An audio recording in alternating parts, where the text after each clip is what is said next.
Mother tongue. What is language really? The story we looked at yesterday comes from Amy Tan's essay, Mother Tongue. In it, Tan makes a major point. When students take exams, their abilities are often tested in a strict way, with rigid right and wrong answers. Tan's experiences with her mother's imperfect English teach us that language is much more fluid. Perhaps language ability could equally well be judged on the colorful images that can be created. Amy Tan is a Chinese-American novelist, born to Chinese immigrant parents in 1952.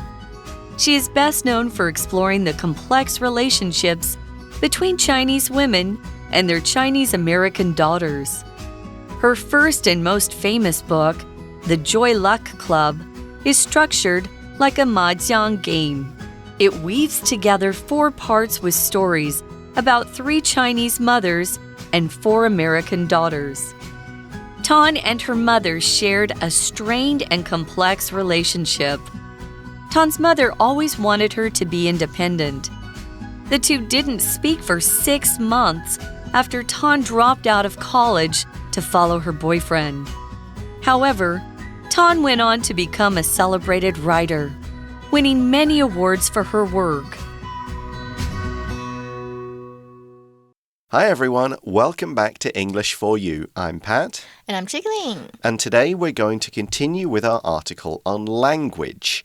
So the story starts by explaining what day 1 was. It says, the story we looked at yesterday comes from Amy Tan's essay, Mother Tongue.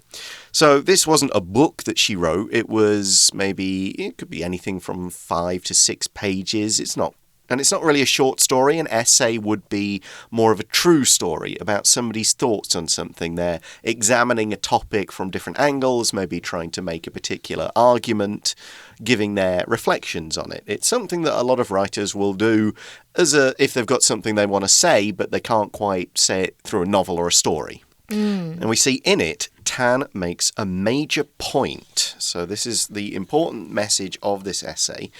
And this is, when students take exams, their abilities are often tested in a strict way with rigid right and wrong answers. 这个 rigid 就是刻板的，一成不变的，很 strict， 非常的严格的。所以除了拿来形容规则，我们可以形容人，我们自己很僵硬。比如说你被吓到，然后就突然变得很僵硬，你也可以讲 He went absolutely rigid with shock， 因为他吓到了，所以他就变得很僵硬。所以Amy 就说到，这个学生在考试的时候啊，他们的语言能力通常是被一个很严格、很死板的方式在测验。I mean, which is fair enough, because at a lower level, the purpose of the test is just, do you understand the material? Yes or no, which you need to start with. But that's not what every kind of test should be. And, of course, if you're not using it for academic purposes, then you don't need a test. And this is what is explained in the next sentence. Tan's experiences with her mother's imperfect English teach us that language is much more fluid. Fluid 这边指的是易变的，就是会变来变去的。它是在那边当形容词啦，当名词也可以哦。当名词有液体啊，或者是液体，或者是流质的意思。比如说 I drank plenty of fluids when I was sick. Yes, I did. And Amy 呢，她就说，以她妈妈的英文让他们知道说，其实语言并没有那么的死板哦。Yeah, here she means that language it's flexible. It can be used in different ways. It can follow the rules, but if you break the grammar rules, you don't break the language. People can still be understood. It's fluid. It kind of it moves like water. So the next sentence in the article is, perhaps language ability could equally well be judged on the colourful images that can be created. So here we're using the adverb equally, meaning to have the same amount of a particular thing or quality, or to say 2 things work as well as each other or are basically the same. So the sentence is saying you could judge it on somebody's ability to get all the rules right, but you could equally judge it on how colourful and vivid the language is, and does it make people interested in listening to it. Here's an example sentence. Joe finds running and swimming equally boring. He prefers team sports. Swimming is not even boring. It's just like running in the water. That is true. 好，这边 equally 就是有程度相当的意思哦，来自于 equal 这个字，它可以当形容词跟动词。比如说，全部人都是平等的 ，all people are equal， 或者是呢 ，no man equals him in strength， 代表这个人非常的强大，没有人跟他一样有力量。So this word colourful is similar to the word vivid we used yesterday. It could just mean full of colour, someone's wearing colourful clothing. But in this case, it means being very vivid, very interesting. There's lots of variety. It's lots of interest in it. It sort of seems more alive. You might say, Frida lives a very colourful life. She travels a lot and is always meeting new people. If you're doing the same thing every day, eating the same kinds of food every day, then yeah, it could be said your life is not that colourful. But if you're doing different things and trying new stuff and going to new places and chatting with strangers, then your life is likely more varied, interesting, vivid, and therefore colourful. Colorful 就是有你们这种这个字面字看就是很多颜色的意思，所以它也可以指丰富的或者是很有趣味的。那当然像我们刚刚讲颜色，我们可以讲 colorful paintings， 代表 OK the paintings have a lot of colors， 或者是 colorful costumes 也是一样非常丰富的。比如说 the children were dressed in colorful costumes。所以呢Amy 就提到她觉得也许语言能力呢同样是可以根据她能传递出多生动的画面来判断。So that's part of Amy Tan's essay, and she's a good person to be thinking and speaking about this because of her background, which we're going to go into now. Amy Tan is a Chinese-American novelist born to Chinese immigrant parents in 1952. So a novelist is somebody who is particularly known for writing novels. So that's longer books, usually, some people would say, depending on the genre, at least 50,000 words. In some genres, it's at least 100,000 words. It's, a long book, not a collection of short stories, not short books or essays or, kind of academic works. There are many kinds of writers, but in this case, it's a person who writes novels, fictional stories about characters, issues, and so on. You might say the novelist has a new book coming out in the spring. 所以 novelist 老师刚刚讲咯，就是小说家，所以我们有看到说 Amy 呢，她是一个美籍华裔的小说家嘛，那她是出生于在1952年的中国移民的家庭，所以移民的英文我们这个移民是 immigrant， 但是当名词它就是自外国移进来的，所以对美国人来说呢，这个中国人呢就是外国移进来的 immigrant， 可是如果是移出去的就是 emigrant， 但是那是另外一个字，我们这边讲的是移进来的所以比如说移民人口我们可以讲 immigrant population， 那么当然很多非法移民我们就可以前面加一个 illegal， 比如说 thousands of illegal immigrants are caught and deported every year， 所以每年呢有数以千计的非法移民被捕，而且还被驱逐出境哦。Yeah, I'm an immigrant. That works. Yeah. 就是也是一个移民，自外国移入的嘛 because you're not from here. Yeah, but also I'm not on vacation here. I live here. I've lived here for a long time. I'm an immigrant. I came here for work. And they also say immigrant, so that will be British people calling you. No, I would say I'm an emigrant from Britain. Because you emigrate from somewhere and you immigrate to somewhere. Yeah, 所以就是你移进来跟移出去是不一样。对不同人 It's slightly different. You just say emigrate from, immigrate to. That's the simplest way to put it. So she, Tan, is best known for exploring the complex relationships between Chinese women and their Chinese-American daughters. So, this is a, family conflict. A mother who's been brought up in one culture dealing with a daughter who's been brought up with a different set of beliefs amongst her new friends, the new country she's been living in. So it's not going to be an easy relationship.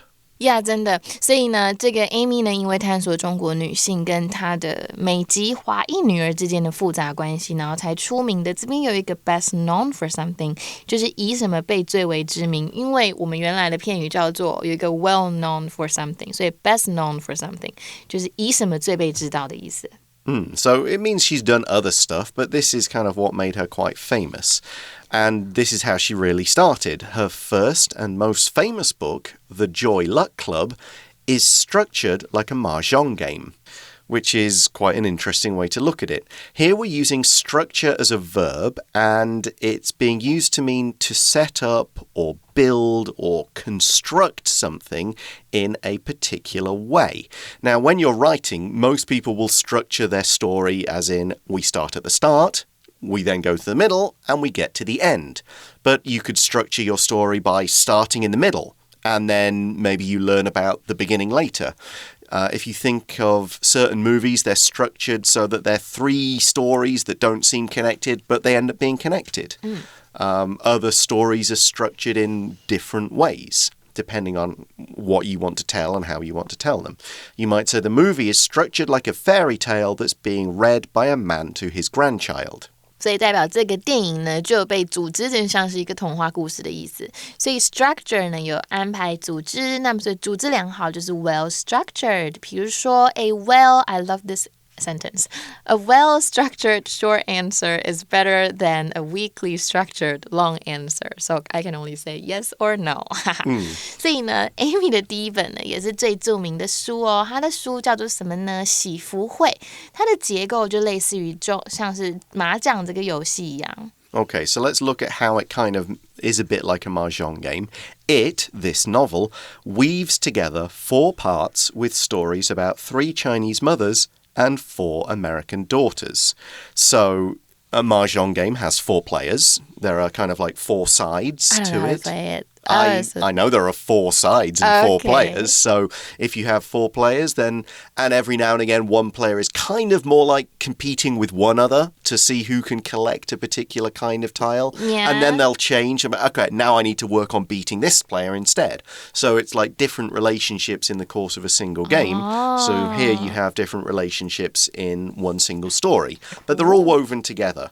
And this is what weave means in this context, to produce something by combining different elements, often in an elaborate way. If you think of basic weaving, it's like, okay, we turn this cloth, this fabric, this thread into an item of clothing. And that depends how we kind of put the threads together to make a nice pattern, something that's strong, interesting, attractive, whatever.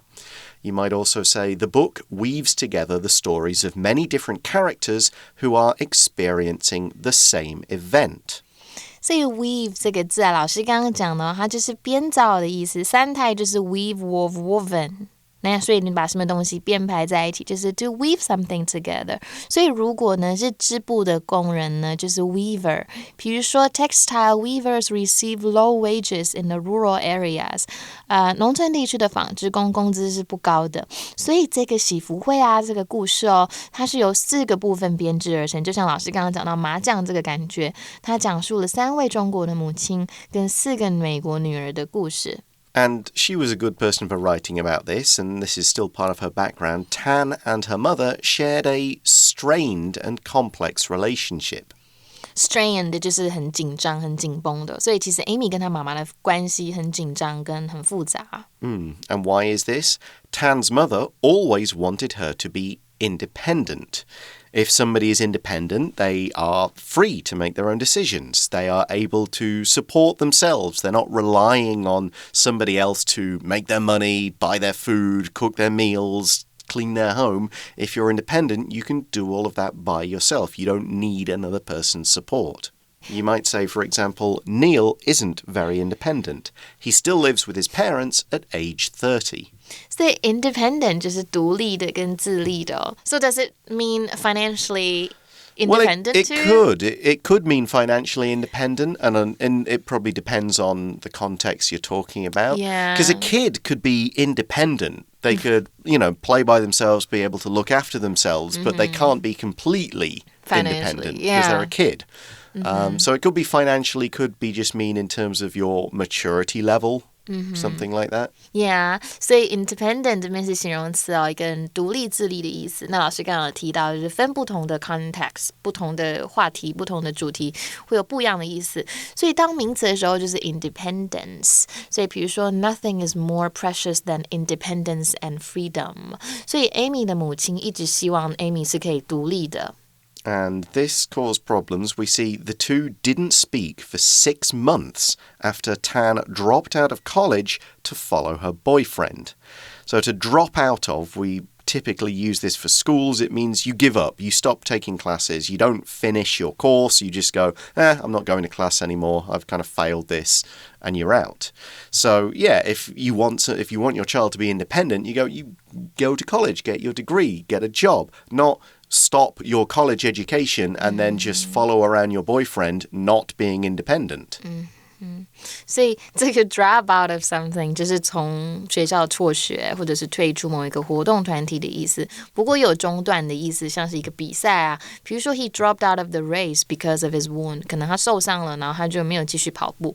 那么 Amy 呢，她大学辍学之后就跟随男友，就跟妈妈都没有讲话长达6个月。So maybe Amy didn't really like the idea of her mom wanting her to be independent. Maybe, or maybe she wanted to be independent in her own independent way, in a way that didn't involve going to college. Gosh. So, yeah, because a lot of parents were, oh no, you follow this route, go to college, do this. But you might think, no, I've got a better way to get what I want to achieve and follow my own dream. Especially Asian parents, actually. I'm sure. Yes, I've heard.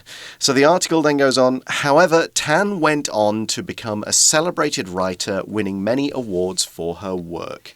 If you go on to do something, this phrase is used to show that somebody does or did something after doing something else. So yes, she's dropped out of college. Yes, she's following her boyfriend around. That may not be considered by some people to be success, but she still, despite this, went on to become a success in the future that we're talking about.